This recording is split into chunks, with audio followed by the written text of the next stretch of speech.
My name is Amol Nirgudkar. I'm the CEO of Patient Prism, and I have here with me Brian Colao, a former wrestler and now an advisor and director to DSOs across the country. And the topic is wrestling with the DSOs. Yeah. And thank you for your story. Last night I heard about your Olympic pursuit and your wrestling career. And it was fascinating and inspiring to me. And I see now the focus that which you conduct business. I see where the background, where it came from, right? And so tell us a little bit about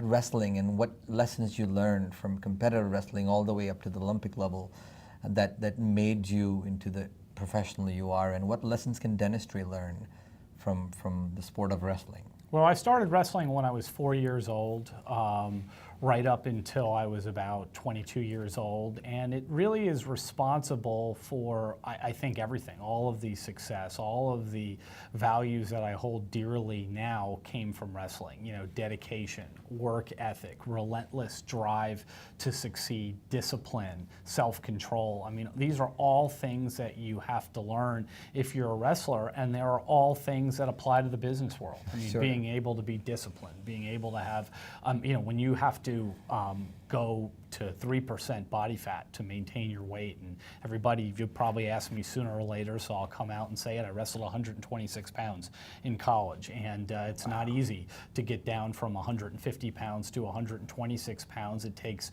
tremendous dedication and tremendous discipline. John Irving, a famous author, wrote a book called The 158-Pound Marriage, because that's what you are. You're married to your weight class. And it takes tremendous discipline to do that, and that discipline that I learned has really served me well in the business world, and the work ethic. Do you fall back on your wrestling days sometimes when you're, when you feel that you're not moving forward in a case, or do you fall back and derive inspiration from those times? Well, there's a couple things. I very often find myself, particularly in the litigation context, wishing we could resolve our disputes on the wrestling mat, because I think if we could do that, it'd be much swifter and it would be resolved to everybody's satisfaction. But as soon as I get over that sort of fantasy for a few minutes and I get back down to business, yes, I mean, I think what I tell myself all the time, you know, I started with law school, where I said, you know, everybody said, oh, law school is going to be tough and it's going to be all this. And I said, well, you mean to tell me I can eat whatever I want to, I don't have to cut any weight, and nobody's trying to beat the crap out of me across the mat? What, I just show up and like take notes and get tested on it? I didn't find law school to be particularly difficult in that context. And it's the same thing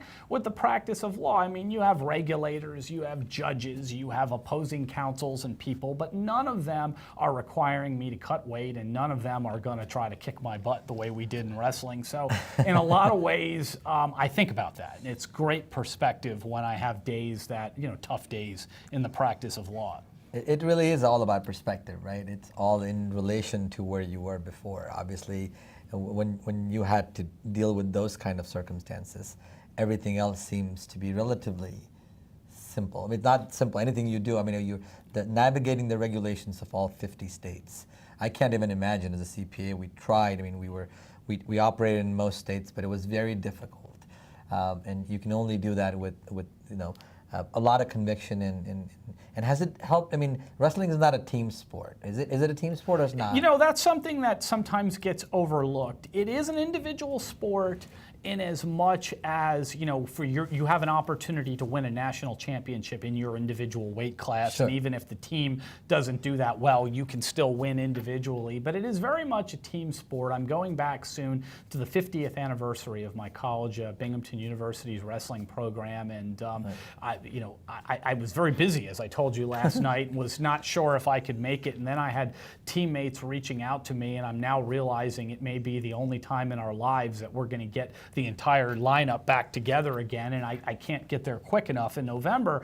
There is a very much team component in that everybody's working together for a common goal. Everybody pushes everybody else, and there have been situations in wrestling matches. The best example I can give is where the team is ahead and the last match is coming up, and even if that we had a situation where even if that person doesn't win, they can't get pinned or something else can't happen and the team will win. We had a guy, a heavyweight, we carried him off the mat like he was a hero because he fought hard, didn't get pinned, and lost by a narrow enough margin that he allowed the overall team to win the match in the end of the day. And so you had somebody that lost getting carried off like they were a hero. So there is a team component to it. This is so fascinating, and I'm learning about wrestling quite a bit. I mean, do you wrestle with your clients?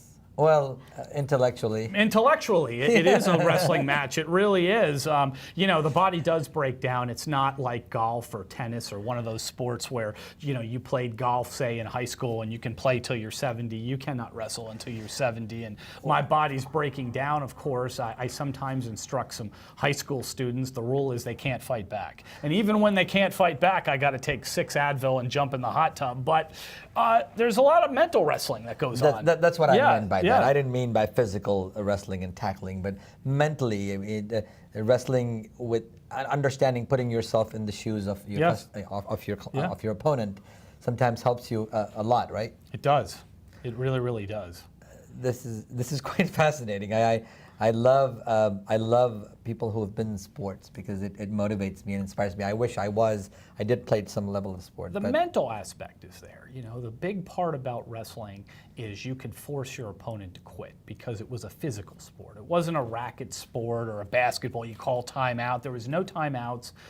Your coach could yell things from the corner, but nobody could bail you out and call timeout. If you lost, you're the reason you lost. You can't blame your teammate. You can't say somebody else missed the shot or did something wrong. You had nobody to blame but yourself. I mean, anybody that has wrestled. I mean, I've been beaten in front of girlfriends, in front of parents, in front of grandparents. It's a very humbling experience. I've cried when I was 7 years old on the side of a mat after being beaten in front of my grandparents. I mean, but you learn from these things and you come back, you come back stronger. And some of the tools that apply in business is you can tell when somebody's ready to quit. When your relentless drive to a deal or a transaction or a case is such that you've wore down the other side, maybe not like physically in a wrestling context, but in a mental way, you've wore them down to the point where you've got them beat. That it's a very gratifying experience in the business world. This is the lawyer you want on your side, folks. This is the guy, right? I love this story. Wanted to cover it. Thank you so much. I am definitely inspired, and I'll continue to prod more stories in the future about wrestling so that could help me sometimes navigate the difficult waters of running a startup. So thank you so much. Pleasure to be here. Thank you. Thank you.